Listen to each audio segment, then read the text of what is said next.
Il est 8h16 sur Europe 1, place à l'interview politique. Ce matin, Antoine Janton, vous recevez Éric Coquerel, député France Insoumise de Seine-Saint-Denis. Bonjour Éric Coquerel. Bonjour. C'est l'information économique de ce matin. Le gouvernement confirme la hausse de la CSG en une fois le 1er janvier prochain et un étalement de la baisse des cotisations sociales en 2 fois l'année prochaine.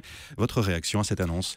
Ça confirme que ce bidouillage est une arnaque à tous les étages, quoi. Parce que d'abord, on va prendre d'abord aux Français, avant soi-disant de leur rendre du pouvoir d'achat. Deuxièmement, c'est dans un contexte, on oublie, où la fiscalité va être profondément réformée avec quasiment la fin de l'ISF, une taxation, un plafond de taxation. Le remplacement de l'ISF. Voilà, oui, enfin, un plafond de taxation pour les revenus du capital. Donc, en réalité, ça va continuer à avantager les revenus des plus riches du capital, alors que la CSG est un impôt fixe qui touche tout le monde. Et troisièmement, il faut arrêter avec cette idée que pour augmenter les salaires, ça serait indolore et qu'il faudrait prendre sur les cotisations sociales. Les cotisations sociales, c'est un salaire socialisé qui est aussi une richesse, que je vous rappelle que ça produit ce qu'il faut faire en termes de santé, de chômage, de retraite. Donc c'est évidemment une politique. Tout ça va basculer sur la CSG. Oui, d'accord, mais quand vous basculez sur la CSG, on le voit bien aujourd'hui, vous n'avez absolument pas la garantie que les cotisations, qui était le régime qui a été installé par le Conseil national de la résistance et le régime paritaire, vont continuer à être au même niveau, puisque là, c'est les parlementaires qui décideront. Vous pouvez décider que fiscalement, vous baissez ces cotisations, enfin la CSG, et du coup, vous aurez moins de moyens pour les mécanismes de solidarité. Donc tout ça, c'est une arnaque, et je pense que les salariés doivent s'en rendre compte. Cela dit, Éric Coquerel, in fine, les Français vont gagner du pouvoir d'achat. En tout cas, c'est le but de cette mesure du gouvernement. 250 € par an pour un SMIC. Et vous savez, ils vont gagner faussement du pouvoir d'achat, parce qu'on va pourquoi ? Mais oui, mais parce que on va leur donner ce qu'on leur prend dans l'autre poche. Encore une fois, les cotisations, il faut arrêter de penser que c'est des charges. C'est ce que nous avons décidé, nous, collectivement, il y a maintenant plusieurs décennies, de mettre en commun pour payer la santé, les retraites, le chômage. Donc, ce qu'il faudrait vraiment, c'est vraiment augmenter les salaires. Vous savez, il y a un chiffre qu'on dit rarement, c'est que les dividendes viennent encore d'exploser en Europe. On est en train d'atteindre les records de 2000, plus 8,8%.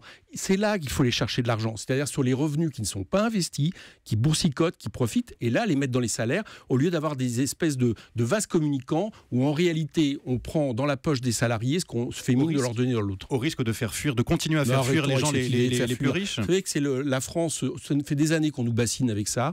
Vous savez que la France est le pays recordman d'Europe des dividendes. C'est un pays où pour les riches, il fait bon vivre. Parce que les impôts que nous payons, les cotisations, ça bénéficie aussi pour les plus riches avec des infrastructures qui sont quand même assez mais il faut confortables. des investissements pour relancer l'économie, pour des emplois. C'est que la caractéristique des dividendes et des profits qui explosent depuis 30 ans, c'est que ça ne débouche pas sur des investissements. Ça débouche uniquement sur des bulles spéculatives, au point même qu'ailleurs que les économistes actuellement, même les plus libéraux, craignent à nouveau une explosion, une crise spéculative qu'en 2008. Donc tout ça est un système où tant que nous n'irons pas chercher l'argent qui, depuis 30 ans, est galvaudé, dilapidé dans les bénéfices non investis, tant qu'on n'ira pas la chercher pour la mettre dans les revenus du travail, de tout le travail, on n'y arrivera pas. Les syndicats sont reçus au ministère du Travail à partir d'aujourd'hui. Éric Coquerel, dernière consultation, dernière discussion sur la réforme du Code du travail. Est-ce que vous êtes déterminé à la faire échouer, cette réforme ? Je remarque qu'elle aura été vite, ces discussions.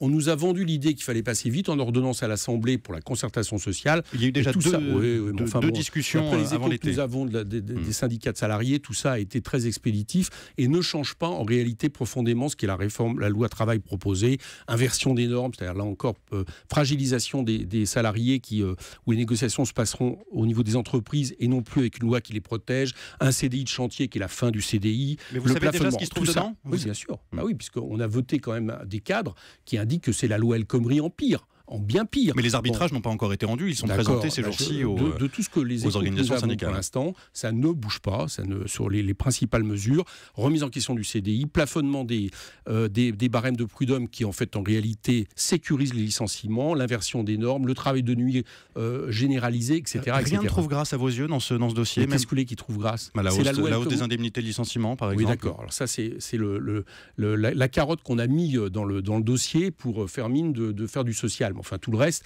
c'est une loi de destruction massive du Code du travail qui est quand même le résultat d'acquis de 150 ans de lutte sociale qu'on est en train de casser, soi-disant parce que, encore une fois, et ça a un lien avec la discussion de tout à l'heure, le travail coûterait trop cher en ce pays, ce qui n'est pas vrai, c'est le capital qui coûte trop cher. Mais l'enjeu, c'est de recruter, c'est d'employer des salariés. Les entreprises disent qu'elles ont besoin de souplesse pour pouvoir employer. Il y a une chose bizarre, c'est que depuis des années, on nous dit ça, donc il y a eu de plus en plus de souplesse, entre guillemets, c'est-à-dire en réalité des régulations qui ont été introduites, et il n'y a pas d'embauche, il y a du chômage qui augmente. C'est pas de ça dont la France a besoin. La France le chômage est un a pays baissé jeune. récemment. Oui. Légèrement. Et le travail partiel, le travail intermittent augmenté. Donc en fait, et on va voir d'ailleurs ce qui va se passer, parce que je vous rappelle que nous sommes sur une conjoncture économique un tout petit peu meilleure au niveau mondial, sauf que les mesures d'austérité, ce genre de mesures peut fragiliser la France justement dans un moment où elle pourrait peut-être profiter de ce regain économique. Donc moi je crois que c'est tout l'inverse qu'il faut faire. Il faut arrêter avec cette idée que la dérégulation crée du travail. Ce qui crée du travail, c'est le carnet de commandes. Et donc il faut relancer l'activité. C'est à cela que le gouvernement devrait s'occuper. C'est ça dont le gouvernement devrait s'occuper. Pour protester contre cette réforme du Code du travail, Éric Coquerel, vous et les autres élus de la France Insoumise organisez un rassemblement le 23 septembre. Appelez-vous les syndicats à vous rejoindre? Alors, déjà, on appuie les journées de mobilisation qui commencent le 12 septembre, prévues par la CGT, mais la CGC aussi, si je crois, Solidaire. J'ai entendu M. Mailly expliquer que s'il fallait se mobiliser, il se mobiliserait. Donc, manifestement, du côté syndical, ça se prépare. Nous, on va les soutenir.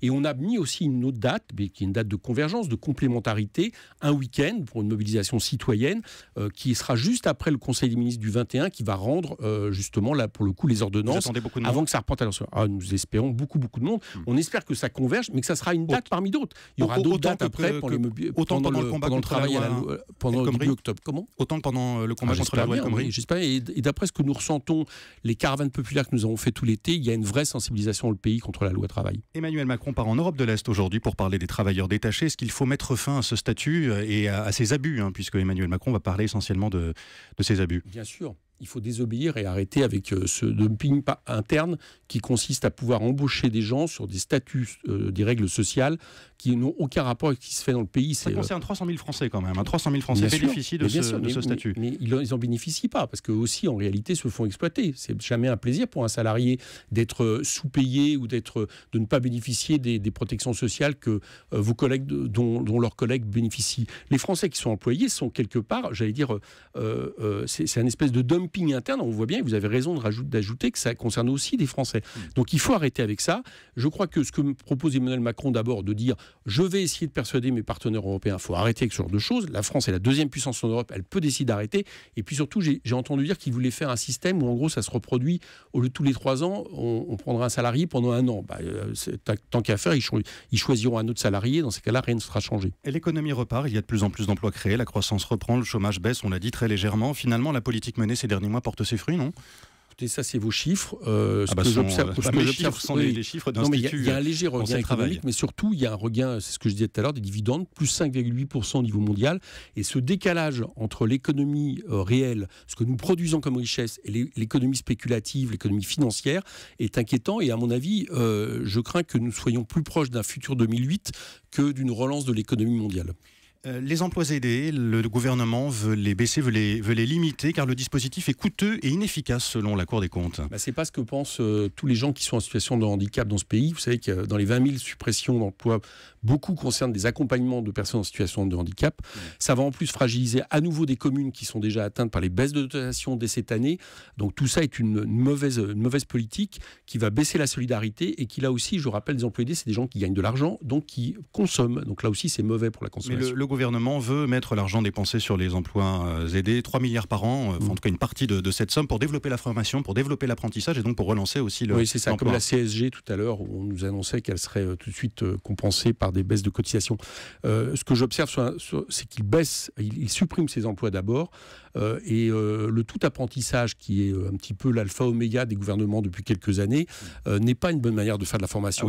Bien sûr, il faut une partie d'apprentissage, mais une partie d'apprentissage dans une formation professionnelle, dans des lycées professionnels qui assurent une formation aussi générale aux élèves qui y sont, et non pas l'idée qu'à nouveau l'apprentissage serait en réalité l'alpha oméga de la préparation de l'emploi. Ce qu'il faut, c'est des bons lycées professionnels, c'est une bonne éducation, et non pas la fragiliser comme on le fait dès cette année, avec 81 millions de baisse de budget de l'éducation nationale dès 2017. Il faut aussi se former tout au long de sa carrière. Bien sûr, il faut une formation continue, bien sûr.